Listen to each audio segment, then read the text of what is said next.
बिस्मिल्लाहिर्रहमानिर्रहीम, अस्सलाम वालेकुम। मैं हूं शाहिद सकलैन और आप देख रहे हैं मेरा यूट्यूब चैनल। आज 23 अगस्त है, मंगल का दिन है और आज की इस वीडियो में हम बात करेंगे एक बार फिर मगविया ज़हरा काज़मी बच्ची जो है उसके अगवा के केस के हवाले से। सुबह आपको ख़बर दी थी कि जी जो एक दरख्वास्त दायर की गई थी मेडिको लीगल के लिए, MLO के लिए, वो जो है डिस्पोज़ ऑफ कर दी गई है और कहा गया है कि जी आप ट्रायल कोर्ट से रजू करें एक नई दरख्वास्त की सूरत में और वहाँ से जो है आप इसका जो है जज साहब को बाकायदा दरख्वास्त दें और वहाँ से आर्डर लें।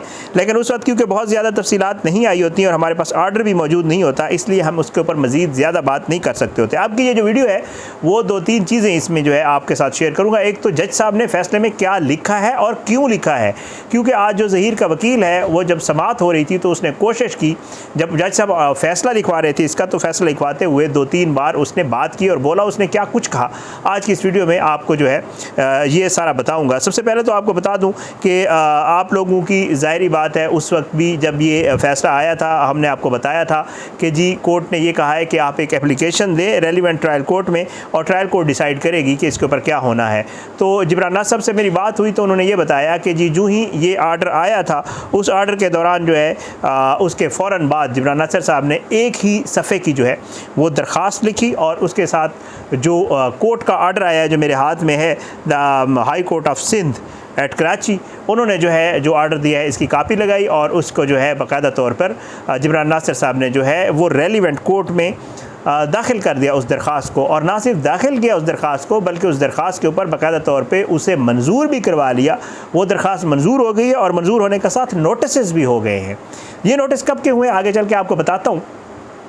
जिब्रान नाज़र साहब ने जो है इस दरख्वास्त में वही प्ली ली। ज़ाहिरी बात है कि जी पहले इसको तफ्तीशी अफसर ने जो है वो रखा था एडमिनिस्ट्रेटिव जज के सामने, जज साहब ने जो है मंजूर नहीं की थी। फिर उसके बाद हम रिवीजन में गए थे, रिवीजन में भी नहीं हुआ और उसके बाद जो है वो हाई कोर्ट से भी जो है कह दिया गया है कि जी आप ट्रायल कोर्ट जाएं। और उसमें क्योंकि इस मामले में ऐसी दफ़ात लग चुकी हैं कि इसके ऊपर MLO होना ज़रूरी है, तो इस वजह से जो है आप इस दरख्वास्त को मंजूर करें और इसके ऊपर जो है दलाइल को सुने। तो जो जज साहब हैं उन्होंने बाकायदा तौर पे जिब्रान नाज़र साहब की दरख्वास्त के ऊपर जो है वो रेलिवेंट लोगों को, जिसमें ज़हीर और दूसरे जितने भी लोग शामिल हैं, उनको नोटिस हो गए हैं और नोटिस हुए हैं 25 तारीख के 25 के।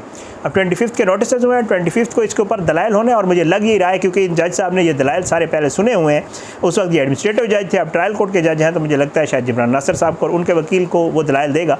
लेकिन जिब्रान नाज़र साहब भी देंगे तो मेरे ख्याल से ज़्यादा टाइम नहीं लगेगा और ज़्यादा से ज़्यादा भी अगर वक्त लगा तो 25 तारीख को जो है इसके ऊपर अगर उन्होंने दरख्वास्त दी और कहा हमें तैयारी की ज़रूरत है तो 26 को दलाइल हो जाएंगे और 26 को इसके ऊपर उम्मीद है फ़ैसला आ जाएगा, जिस दिन जो है ज़मानत की दरख्वास्तें लगी हुई हैं ज़हीर और शब्बीर की। तो इसलिए ये 25 और 26 का दिन जो है वो बहुत अहमियत अख्तियार कर गया है, ये मेडिकल वाले मामले के ऊपर और ज़मानत वाले मामले के ऊपर भी। तो अब ये मामला जो है वो एक तो ये हो गया। दूसरा, हाई कोर्ट ने जो है जो आर्डर लिखा है पढ़ के आपको सुनाता हूँ, लेकिन उससे पहले जब आज समाअत हो रही थी तो जो इनका वकील है बडेरा साहब, ज़ाहिरी बात है वकला की ये कोशिश होती है वो अपने क्लाइंट के लिए कुछ भी करते हैं, ज़ाहिर है उन्होंने फ़ीस ली होती है और सारी अच्छी खासी फ़ीस ली होती है। बडेरा साहब तो अच्छे वकील हैं, बड़े वकील हैं, इस्लामाबाद से हैं और वो स्पेशली कराची भी जाते हैं, उनकी रिहाइश, उनकी एयर टिकट वगैरह सारे खर्चे जो है ज़ाहिर है ज़हीर वगैरह ये बर्दाश्त कर रहे हैं और साथ साथ वहाँ जो कराची में रिहाइश होती है ज़ाहिर वो भी वही कर रहे हैं। तो आखिर इतनी अच्छी फ़ीस और इतनी बड़ी फ़ीस लिए तो ज़ाहिरी बात है सारी चीज़ें करना पड़ती हैं। तो आज जब जज साहब ने कहा कि जी हम इस मैटर को ट्रायल कोर्ट भेज रहे हैं तो बडेरा साहब ने जो है और उन्होंने आर्डर लिखवाना शुरू किया तो उसके ऊपर बडेरा साहब बोल पड़े। ये उस वक्त मैं आपको नहीं बता सका था। उन्होंने कहा कि सर आप फिर ये करें कि आप अगर आर्डर लिखवा रहे हैं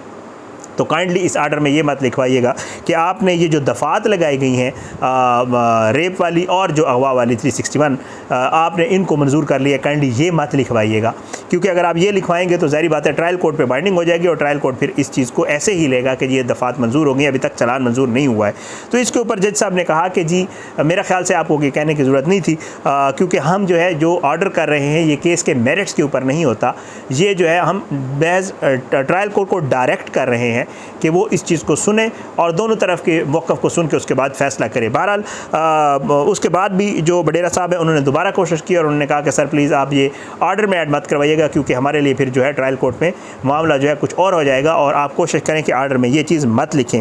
जिस पे फिर जज साहब ने एक फ़ैसला, इसलिए ये तमीज़ इसलिए बांध रहा हूँ कि जज साहब ने फिर आर्डर में एक चीज़ जो है वो ऐड की है, वो मैं आपको पढ़ के सुनाता हूँ तो फिर आपको समझ आएगी कि ये मामला क्या था। यहाँ पे जी आर्डर है, ये 23 अगस्त का है आज का आर्डर है और ये है Mohammad Jibran Nasir advocate for the applicant, mister Mohammad Aamir Niaz advocate for respondent number 3 और 4 and mister Zahoor Shah DPG district prosecutor general जो होते हैं वो। अच्छा, वो कहते हैं कि डिप्टी प्रोसिक्यूटर जनरल, उसमें वो कहते हैं कि learned counsel for the applicant contends that since a report under section 173 CRPC has been submitted and the same was transmitted to additional session जज 7 कराची ईस्ट। इसमें वो लिखते हैं कि अली काज़मी साहब के वकील जिब्रान नासिर साहब ने ये ख़ुद बताया है कि जी 173 की रिपोर्ट यानी कि जो चालान है वो सबमिट हो चुका है और ये एडिशनल सेशन जज नंबर 7 को भी ट्रांसमिट कर दिया गया है। Hence the applicant is satisfied, जो एप्लीकेंट हैं जिब्रान नासिर साहब वो सेटिस्फाइड हैं with regard to the section applies therein, कि जो दफ़ात चालान में लगाई गई हैं उससे वो सेटिस्फाइड हैं। ये जज साहब ने बाकायदा लिख दिया है। जज साहब लिखते हैं कि however the content he contends that under the law victim was required to be medical examined, लेकिन फिर भी जिब्रान नासिर साहब ये चाहते हैं, जज साहब लिखते हैं कि क्योंकि दफ़ात तो लग चुकी हैं लेकिन इसके साथ साथ कानून की ये बाइंडिंग है कि ये जो दफ़ात लगी हैं इनके तहत मेडिकल होना ज़रूरी है। ये बाकायदा कोर्ट ने आर्डर में लिखा है। आगे चल के वो लिखते हैं अकॉर्डिंगली इसी तरह applicant would be at liberty to file application before the trial court if permitted under the law. अगर कानून के मुताबिक ज़रूरत है और इजाज़त देता है लॉ तो फिर जो एप्लीकेंट हैं वो उनको चाहिए कि वो जाकर बाकायदा तौर पे दरख्वास्त दें जो है वो ट्रायल कोर्ट में। और लिखते हैं ये जो अब सेंटेंस आ रहा है इसको ज़रा सुनिएगा, ये बहुत अहमियत का है। इन view of the above instance CR miscellaneous application is disposed of, इसको जो है उन्होंने निपटा दिया, डिस्पोज ऑफ कर दिया अलॉन्ग विद लिस्टेड एप्लीकेशन जो भी थी। अच्छा, ये फ़िक्रा needless to mention that the opportunities of hearing shall be provided to all relevant parties. ये कहने की ज़रूरत ही नहीं है कि जो रेलिवेंट पार्टीज़ हैं उनको सुने बगैर इस मैटर को ख़त्म ना किया जाए। ये वो जो वकील बडेरा साहब ने जो एक मौक़िफ़ लिया था कि जी हमें क्योंकि बीच में ऐसी दफ़ात लग गई हैं जो इसके वाली अगवा वाली और जो रेप वाली हैं, तो उन्होंने कहा था कि जी अगर आप ये आर्डर में लिख देंगे तो फिर हमारे लिए उधर क्योंकि हमने दलाइल देने हैं इन दफ़ात के ऊपर भी तो हमारे लिए थोड़ा मुश्किल हो जाएगा। तो इसलिए जज साहब ने कहा कि ये कहने की ज़रूरत ही नहीं है ट्रायल कोर्ट को कि वो दोनों तरफ की दोनों पार्टीज़ के मौक़िफ़ सुने और उसके बाद मेरिट और कानून के ऊपर फ़ैसला करे। ये जो है आर्डर आज आया था कोर्ट की तरफ से और आज की जो डेवलपमेंट थी मेडिकल वाली उसके ऊपर आप बाकायदा तौर पे उससे आगे पेशरफ्त हो गई है, दरख्वास्त दे दी गई है, दरख्वास्त एक्सेप्ट हो गई और दरख्वास्त एक्सेप्ट होने के बाद बाकायदा 25 के जो है वो नोटिस भी हो गए हैं। तो ये एक अहम डेवलपमेंट थी इस केस के हवाले से और एक लेटेस्ट डेवलपमेंट थी, मैंने कहा आपके साथ शेयर कर दूं क्योंकि मैंने देखा अभी तक वो इसकी खबर आपके सामने नहीं आई थी। तो बहरहाल आज की इस वीडियो से इतना ही, आने वाली किस वीडियो तक इजाज़त है। अपनी दुआ में याद रखा करें। अल्लाह पाकिस्तान कामी नासिर इसके खिलाफ साजिशें करने वालों को नस्ल नाबूद करे, ज़ालिमों को इबरत का निशान बनाए, मज़लूमों को इंसाफ मिले। अपनी दुआ में याद रखें। पाकिस्तान ज़िंदाबाद। अल्लाह हाफ़िज़।